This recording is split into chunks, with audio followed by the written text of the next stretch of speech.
Hello বন্ধুরা, সবাই কেমন আছো বলো? অদ্রিজা লাইফস্টাইলে সবাইকে স্বাগত। যে সমস্ত বন্ধুরা আমার ভিডিওর সঙ্গে যুক্ত সবাইকে অনেক অনেক ভালোবাসা, ছোটদের অনেক ভালোবাসা, বড়দের প্রণাম। আজকে একটা নতুন ভিডিও নিয়ে চলে আসলাম।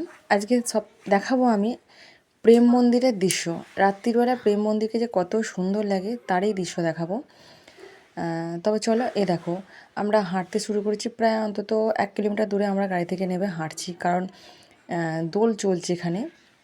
আর বৃন্দাবনের দোল মানে 1 মাস ধরে দোল হয়, তাই এই দোলের কারণে না সব রাস্তাঘাট বন্ধ করে দিচ্ছে, গাড়ি আটকে দিচ্ছে, যেতে দিচ্ছে না। কিছু কিছু টাইম আছে, সেই টাইমে ওরা গাড়ি বন্ধ করে দেয়, আর বেশিরভাগ রাস্তাই বন্ধ হয়ে যায়। তাই আমরা হাফ দূর রাস্তায় নেমে হাঁটতে শুরু করেছি।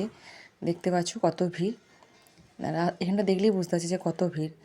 আর আমরা প্রায় 10-15 মিনিট ধরে হাঁটলাম, হাঁটার পর চলে আসলাম প্রেম মন্দিরের কাছে।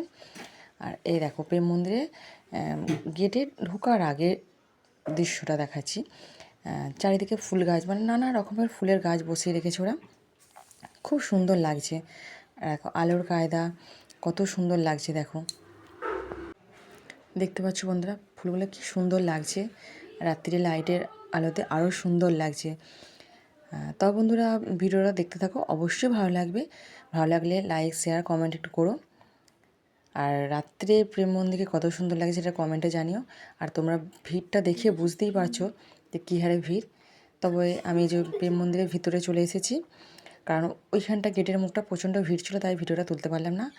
আর এই দেখো আলোর কায়দা, দেখো নানা রকমের আলোর কায়দা, মন্দিরটাকে কত সুন্দর লাগছে।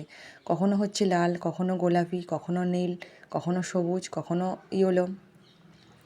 দেখো কত সুন্দর লাগছে। তো চলো বন্ধুরা ভিডিও দেখতে থাকো, ভালো লাগলে অবশ্যই লাইক শেয়ার কমেন্ট করো।